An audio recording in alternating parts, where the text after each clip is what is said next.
Diffidenza, incertezza, dubbio sono le parole chiave dell'attuale stato d'animo del mondo delle costruzioni, un settore che in 5 anni di crisi ha perso 33.000 addetti e l'8% delle imprese, colpendo da Belluno a Venezia, da Treviso a Padova, da Vicenza a Rovigo.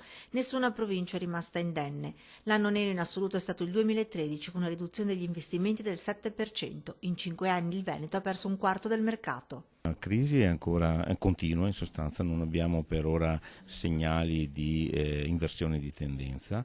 In alcuni momenti pensavamo di aver toccato il fondo, il dato concreto è che ancora non lo sappiamo se abbiamo toccato il fondo.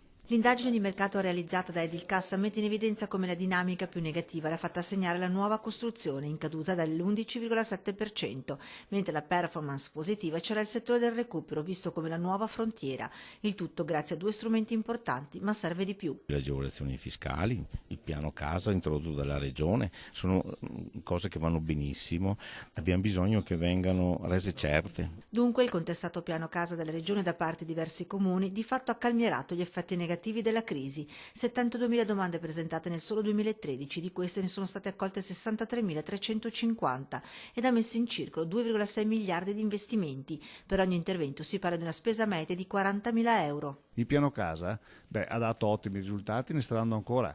Smettiamola di polemicare. Il recupero fiscale a livello nazionale dà risultati, bene, continuiamo in quella direzione. Una crisi che sembra aver toccato il punto zero ed ora si aspetta solo di risalire. Deboli segnali in tal senso ci sarebbero. Le aspettative sono oggi rivolte al nuovo governo Renzi. Aspettiamo Renzi nei fatti, perché di parole ne stiamo sentendo tante e sono 20 anni, 25 che sentiamo tante parole e stiamo peggiorando di anno in anno. Io do, come dire, una cambiale in bianco a Renzi sperando che la rispetti.